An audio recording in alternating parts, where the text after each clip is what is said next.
Hello students, welcome to the class on industrialization. The objective of this session is to understand the meaning and role of industrialization for a country like India. We would also be touching upon the implications, pattern and speed of industrialization. Finally, we will examine the conditions conducive to industrialization. Meaning, it is rather difficult to give a precise definition of the term industrialization. In a narrow sense, it can be defined as the growth of manufacturing industry. An industry is characterized by the conversion of raw materials into final products, with machines themselves the product of past human labor. Hence, the term industrialization is associated with human efforts. Human efforts play a vital role in producing a commodity, unlike in agriculture where nature plays a major role and human efforts in a sense a minor role. Industrialization may also mean a process of deepening as well as widening of capital.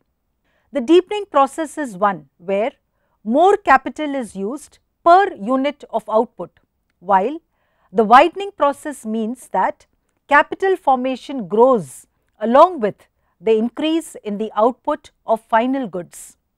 In other words, this process raises the productivity per worker in the country. Strategic innovations have brought into being and intensified the process of industrialization. Under a particular state of technology, there is a certain scale or range of increasing returns for an industrial enterprise or an industry. But a new technological innovation will prolong the scale or enlarge the range or create a new scale or range. Agriculture and industrialization. Agricultural development and industrialization cannot be considered to be competitive, rather they complement each other. Improvement in the productivity of agriculture is one of the most important means of promoting industrialization.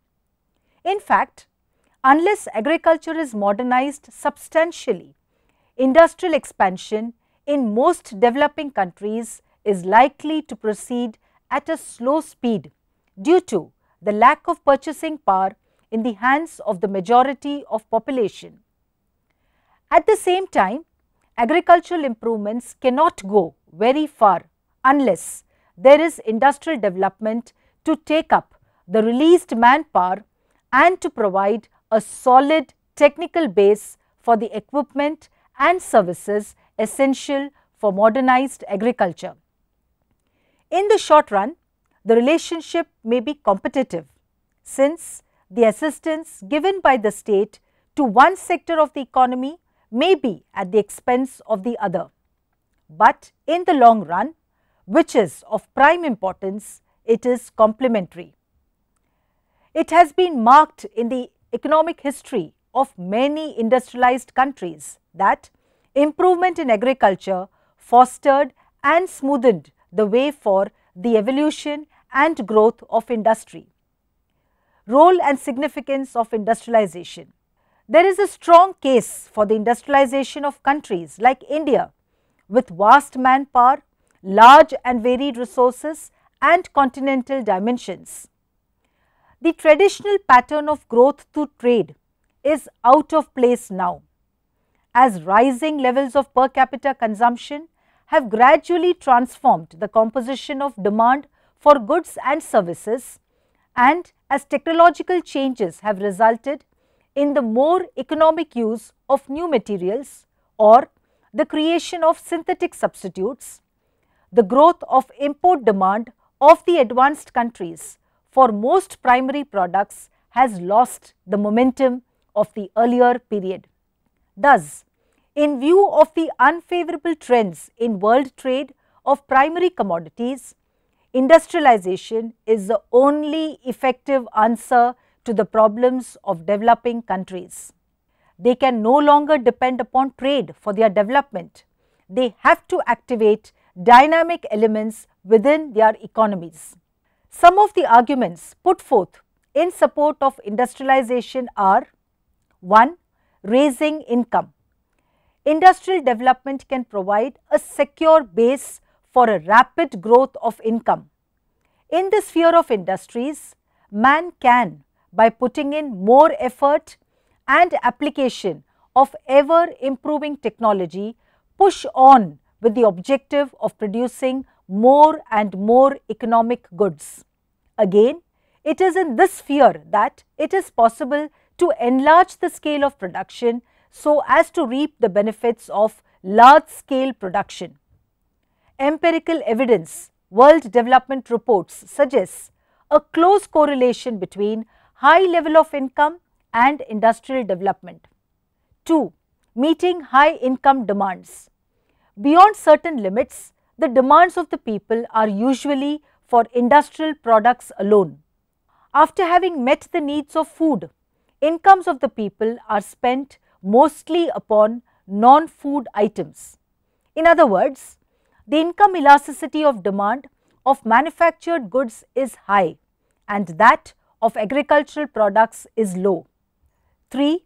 Overcoming disparities in export and income elasticities. The income elasticity of export goods of agricultural countries is low, while the income elasticity of import goods is high. As in the case of domestic demand, the demand for agricultural products in other countries, in particular advanced countries, is very low. As against this, the demand for the import of manufactured goods by developing countries is very intense. India is one of those developing countries which cannot export to earn enough foreign exchange from the export of its primary products alone. This situation, characterized by disparities in the elasticities of foreign trade, can therefore be corrected only by industrialization. Such industries may be established which are in the nature of import substitutes, import substitution, and industrial exports, exports of goods will need to be added to the export of primary goods. 4. Absorbing surplus labor. Surplus labor created by rapidly growing population and redundant labor created during the process of technical improvement in agriculture have to be absorbed, for which work or jobs have to be provided at a rate commensurate with the addition to the labor force. It is the establishment of industries alone that can generate employment opportunities on an accelerated rate. 5. Strengthening the economy. Industrialization of the Indian economy can provide the necessary elements of strength to it. They are of 5 kinds. A. The development of industries producing capital goods, that is, machines, equipments, etc., enables a country to produce a variety of goods in large quantities and at low costs. This enables technological progress and change in the outlook of the people. B. It makes possible the production of goods like railways, dams, etc., which are by and large of the nature of economic infrastructure for the future growth of the economy. C. Through the establishment of industries, one can impart elasticity to the system and overcome the historically given position of a primary producing country. D. The requirements for the development of agriculture, such as improved farm implements, chemical fertilizers, storage and transport facilities, can be adequately provided by our own industries. E. Industrial development imparts a dynamic element to an economy in the form of rapid growth and a diversified economic structure which make it a progressive economy. Implications of industrialization. The effects of industrialization can be examined under 3 heads. 1. Internal structural changes. Industrialization leads to an increase in the number of persons engaged in secondary industry. This brings with it many economic, social, psychological and political changes. A. The expansion of secondary industry usually results in relative increase in the number of jobs for people. B. The spread of formal jobs makes possible a gradual change from indirect taxation to direct taxation. C. New legislations are required to cope with new problems in the field or factory safety, public health, protection against unemployment. D. Industrialization creates a problem of concentration of population in few urban industrial areas, which may involve additional social cost and sectoral disparities emerging from such urban concentration. E. There may be time lag between establishment of factories in urban areas and making associated investment in public utilities, roads and means of transport, housing, sanitation, schools, hospitals and recreational facilities. F. It may lead to deterioration in urban environment, creation of slum conditions and overtaxing of facilities. G. Industrialization tends to concentrate in urban areas and to magnify the disparity between the rural and urban sectors. 2. The effects on foreign trade. The growth of domestic industries in developing economies may lead to a reduction in imports of the type of goods that the new industries produce. This effect may be offset by an increase in the imports of capital equipment or of spare parts for maintenance, plus varying proportions of raw materials and semi-finished goods and components which form the input of the new industries. It is difficult to predict whether the forces making for an increase in total imports are greater than those tending to curb imports. Further, due to a rise in purchasing power, there may be an increase in demand and range of imports may be more diversified than before, that is, oriented towards capital goods and higher quality consumer goods which home industry may not yet produce. If countries try to encourage industrial growth by undue protection or subsidizing of local industry or by imposition of exchange and import restrictions, such practices may lead to fall in foreign trade through reduction in imports. On the other hand, if industrialization is promoted without damage to import capacity, the resultant increase in factor productivity and living standards is likely to bring about an expansion of foreign trade. 3. Social consequences. The soundness of an industrialization programs depends not only upon the selection of industries, the methods of financing them, their efficiency and the rate of development, but also upon a full recognition of the problem raised by social transition. It calls for a considerable social adjustment and adaptation. The undesirable social consequences of industrial development, namely overcrowding, slum conditions, squalor, delinquency and crime, ill health, etc., reflect incongruities between the demands of industrialization and established ways of pre-industrial societies. In order to meet the situation, it is necessary to evolve new forms of social organization through social legislation, which may define the worker's status in society, and through a nation-wide expansion of social services and educational facilities. Pattern of industrialization. Forms of industrialization vary from country to country. 1. According to the amount of initiative taken by government or private enterprise, industrialization may be individual or private initiated, state initiated and jointly initiated, that is mixed economy. It is not easy to classify any country as clearly of the first or second or third type, because during the initial state of industrialization, efforts of both government and individuals are involved. 2. Industrialization can also be classified as revolutionary and evolutionary. However, these two terms cannot be taken as mutually exclusive. On the other hand, they are partially overlapping. The process of industrialization started under government initiative is usually most phenomenal, and thus it is termed revolutionary. In an evolutionary process, the main generating forces are the enterprising spirit and technology. To these forces, personal freedom can also be added. Personal freedom, which includes freedom to move, freedom to buy and sell, and free choice of occupation, is considered to be an important condition for modern economic development.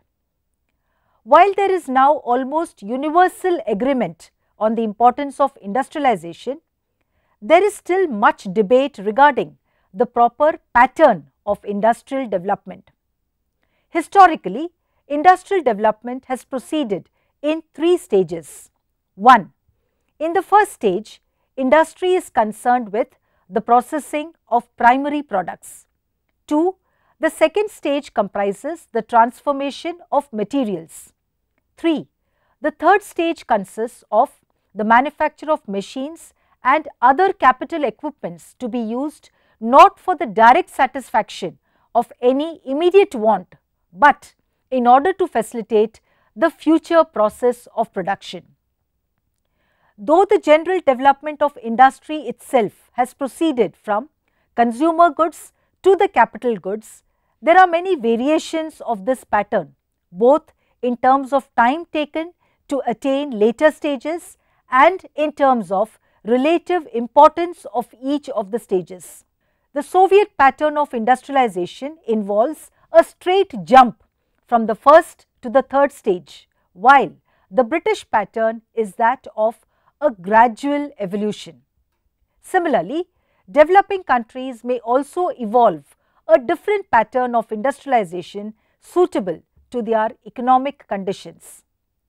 It has been suggested that the pattern of industrialization in developing countries should be guided primarily by considerations arising from the relative scarcity of capital. Since labor is relatively plentiful and capital scarce, the development of labor-intensive consumer goods seems quite legitimate. However, the basic premise of this approach is inappropriate. The problem is not how to economize the use of capital, but how to increase its supply. As we have seen earlier, primary commodity exports is not a reliable source of foreign exchange earning in order to increase the import of capital goods. The alternative to the increase of exports of primary products from developing countries would be to develop export promoting manufacturing industries. But the main trouble is that in producing goods of this sort, the advanced industrial countries themselves are likely to have an overwhelming comparative advantage. Hence, if the growth in foreign exchange earnings cannot be strengthened by the promotion of export industries, the spread of import substituting consumer goods industries can release foreign exchange for imports of capital goods. Although the effect of the development of export-oriented industries or of import substitution industries on foreign exchange is similar, yet an import substituting industry strengthens the economic independence of the country, while export-oriented prospect, on the contrary, increases its dependence on the fluctuations of prices and volume of trade in foreign markets. Therefore, in general, an import substitution project should be preferred to an export-oriented project. Speed of industrialization. The speed of industrialization is a very difficult problem to approach, since the concept of speed is not clear and there is absence of a common and satisfactory measure. Though production indices are often used as the measure, but the choice of base year and of weights presents almost insurmountable difficulties. It is estimated that countries in which industrialization started the latest are, in general, those in which the speed is the greatest, because countries beginning the process of industrialization later usually have greater advantages of introducing the most up-to-date technology. In general, the speed of industrialization is determined by the listed factors. 1. Speed depends upon the time or stage of technological development at which a country enters the process of industrialization. It is always greater for countries which enter the process at later stage than those which entered earlier, because the former can adopt the latest technological inventions and the newest type of organization more effectively than the latter. 2. Government policy influences the speed of industrialization. The speed is likely to be greater in cases where government takes the initiative in industrial development than otherwise. 3. The speed depends upon whether the process of industrialization starts with consumption goods production or capital goods production. Countries starting with or emphasizing the capital goods industries may have a faster speed of industrialization. 4. The way in which capital is raised immensely influences the speed. If the right type of and an adequate amount of foreign capital is available to supplement internal resources, a country is likely to attain a higher speed of industrialization.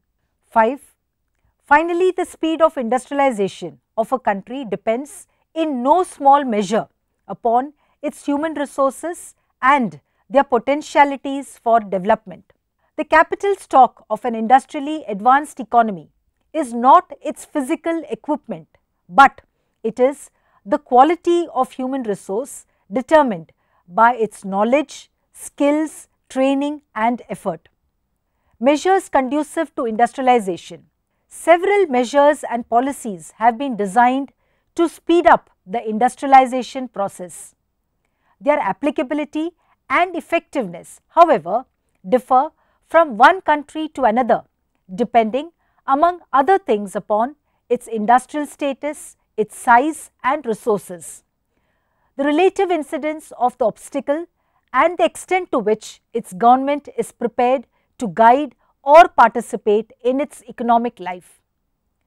The various measures conducive to industrialization of developing countries can be examined under two heads: 1. Domestic measures, 2. International measures. 1. Domestic measures. A. Accelerating the flow of the factors of production. The factors can be divided into 4 groups. 1. Entrepreneurial ability and risk taking. 2. Plant and equipment and other forms of capital. 3. Labor and skills. 4. Raw materials and natural resources. B. Improving the production technique. The process of industrialization can be accelerated by establishing optimum size concerns. This involves the problems of adaptation, since difference in the size of market entails the difference in the scale of operation.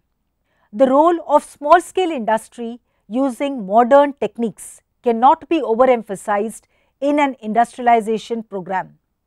Similarly, sufficient encouragement to the handicraft industry could accelerate appreciably the rate of industrial growth. Raising the productivity of the cottage industries in developing countries is an important challenge. C. State policies. These policies comprise direct government action designed to reduce the impediments to the desired factor flows. They can be examined under 5 heads: 1. Fiscal policy, 2. Credit policy, 3. Balance of payment policy, 4. Tariff policy, 5. Industrial planning. 1. Fiscal policy. The main goals of a sound fiscal policy designed to encourage industrialization should be A. To bring about an increase in investment in both old and new industries. B. To discourage speculative investment in unproductive activities. And C. To increase the productivity of the various factors of production engaged in industry. 2. Credit policy. There may be justification for use of an expansionary credit policy as a stimulus to better utilization of resources in developing economies, provided it does not set into force an inflationary spiral. 3. Balance of payments policy. In view of the great diversity of conditions such as scope and speed of industrialization, type, magnitude and variability of its exports, the volume of foreign exchange reserves and requirement of capital and raw material of its new industries, it is not possible to prescribe a single balance of payments policy as being the most appropriate to an industrializing country.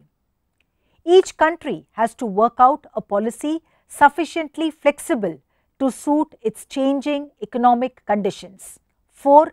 Tariff policy.